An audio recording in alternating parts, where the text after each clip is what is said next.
Are you suffering from star citizen fatigue?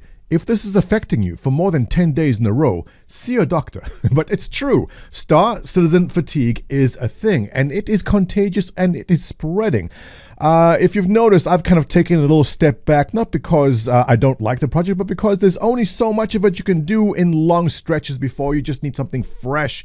And I'm glad to see I'm not the only one who feels this way, because I see that Salty Mike put out a video not too long ago, was it 11 days ago, saying, I can't anymore, I need a break. And I respect the Star Citizen streamers so much, because it is a difficult game to stream. It really is. It's tough to get in there day after day after day and play it. The crashes, the bugs, the problems you encounter all the time. And yet they still do it because they just love the game so much. And I personally, I can't do that. So I really have a lot of respect for those that do. And Salty Mike making a video saying that this is not a Montoya reacts to Salty Mike video, but rather the topic of star citizen fatigue itself. Do you suffer from it? And if you do, you are not alone. Okay? It's okay. And it's okay to take breaks from the game. I know it's a bit more difficult when you are a content creator and you do have a community that depends on you, because they want to hear your opinions, but you know what? It is tough. So good for Mike here. Take a little break, because you know what? When you do come back and you come back fresh, it's all new and exciting. 318, I'm excited for that. The Corsair, I want to get in that ship, and I'm going to fly it, and it's going to feel awesome because it's going to be fresh and exciting for me because of a little break I'm taking. But I'm not alone on this, neither is Salty Mike, because what brought up this topic and why I decided to do a video on this is that in the recent Inside Star Citizen, I usually jump onto Reddit to catch my videos and also to catch commentary from the community. And you may not know Rainwalker 007. He's not, I guess, a person who is too visible on Spectrum or RSI, but he's a hero, an unsung hero of the Star Citizen community on Reddit. And the reason for this is that, I don't know how he does it, but the second, I thought for the longest time he's a bot. But the second some kind of good content on Inside Star Citizen, anything comes out on Spectrum or RSI, he will put it onto Reddit immediately. I don't know if he has a script or he is a bot, but he's not a bot, he's a person. And so in the recent Star Citizen, I went onto Reddit and I saw that he did not post it. And I thought, that's weird. Where is Rainwalker 007? And I saw someone actually had the same question 7 days ago. This is the King Stranger asking, shout out to Rainwalker 007, one of the most important members of our community. And yeah, absolutely, unsung hero. It's been 2 weeks since his last post. Like, oh no, where is the guy? Well, it turns out that he is just taking a break, suffering again from Star Citizen fatigue. Thank you, King Stranger, for the kind gesture, although the energy crisis is horrific. He's in Lebanon, by the way, or he's Lebanese. Don't know where he is in Lebanon.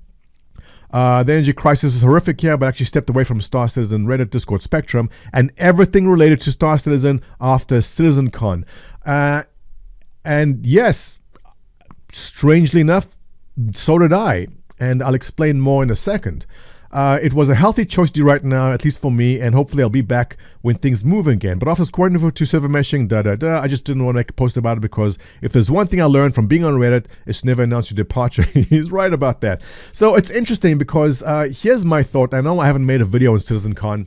It's not because it's not interesting, but it's because I feel that there's probably a lot of people in my position where I know where the game is going. We've seen what they're working on.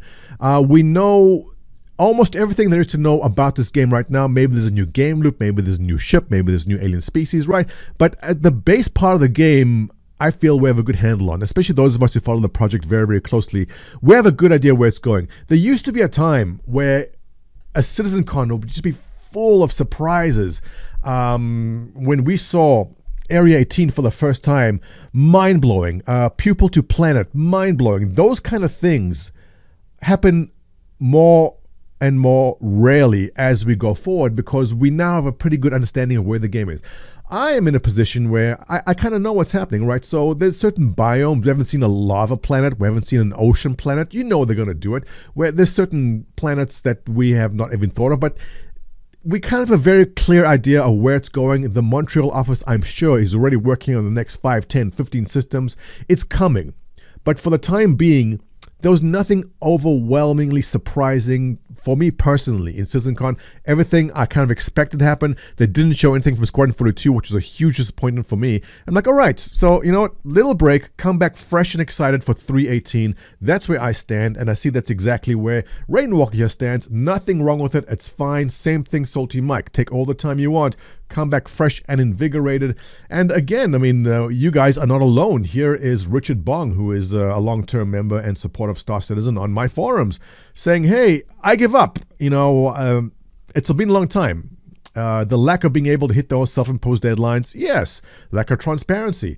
Look, we can debate that one. I think CIG is the most transparent game developer I have ever come across. I don't know any other game developer that's been as transparent as they have. Now, do they hide certain things from us? Absolutely. Squadron 42, which is my sticking point. Why are you hiding it? Why aren't you showing us more? Show us a vertical slice like you did before. Get us excited again. But their excuse is, well, the excuse. The reason is, we want to keep it a surprise. And you know what? I can appreciate that because I do want to be surprised. I will purposely not want to watch too much about Squadron 42 because I want to go in with fresh eyes on it and I want to be excited by everything that I worked on. But at the same time, it's frustrating because I want to know, where are you on it? Like, show me where you are because I want to know. So lack of transparency, me, okay. Lack of build discipline, which is on the explanation amount of this repression. Okay, so he's got a background in kind of design and software, so I guess he probably has more knowledge on that than I do. A clear definition of what done looks like. Yeah, that is a good complaint, but listen, this is a Chris Roberts game. Done is never going to happen. This game will never be complete. Understand that as long as Chris Roberts breathes, this game will continue to iterate and improve as it goes forward. Now, I'm not saying we'll be stuck in the development hell we're in right now, but when Squadron 42 does roll out, and that will roll out into the PU, there'll be 10, 15, 20 systems. That doesn't end there. There'll be the 100 star systems. It'll come. And it will continue to be worked on. It will technically never be done because it will always be improved and iterated upon. I like that, and I hate it. Okay, I like it because I always want a game I'm invested in emotionally to iterate and improve. I don't want a game to go stale. That is something we can be guaranteed that will not happen in Star Citizen. As long as Chris Roberts breathes, that game will always be improved and iterated upon. I can appreciate that. But at what cost? At the cost that it's going to take years, all right?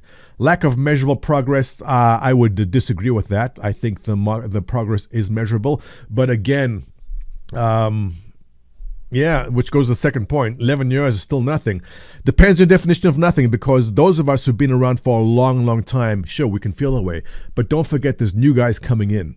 The guys just backed last year. The guys who backed 6 months ago. They're coming in now. They're blown away. There is so much to do. They're buying their first ship. They're buying the first mining ship. They're grinding towards the next ship up. They are working. They are grinding at it, and they are loving the game. So for those of us been around for a very, very long time, absolutely yes. There's nothing. But for the new guys, it's all fresh and exciting. So I guess it's a matter of perspective on that. But good long thread, and everyone chiming in, some people being angry, some people being fine. But I just want to reach out to all of you who are suffering from the same thing that Richard Bong here, who are suffering from the same thing that Salty Mike is suffering from, and suffering from our hero, suffering like our hero, Rainwalker 007 over there. There is nothing wrong with taking a little bit of a break from Star Citizen. The game will still be there. And it is actually important, if you're a content creator, to take some time to yourself and come back fresh, because no one wants to play a game which is a grind and a chore. You feel that you have to. When you come in excited, the audience sees it. They appreciate it. And the audience likes to see that sparkle in your eye when you come in fresh and excited. So take your time, Mike. All the time you need. Rainwalker 007, thank you for your hard work, sir. And looking forward to your comeback. And Richard Bong, our strategy is to keep him talking in his thread for the next 2 years. And then when those 2 years are up, Squadron 42 will hopefully be up, and it'll be as if nothing ever happened, right? So with that, guys, I want to sign off, but give me your thoughts. Do you suffer from Star Citizen fatigue, or know someone that does? Send them our way. We will be happy to talk with them. Your comments below appreciated. Thumbs up, subscribe. Catch you in the next one.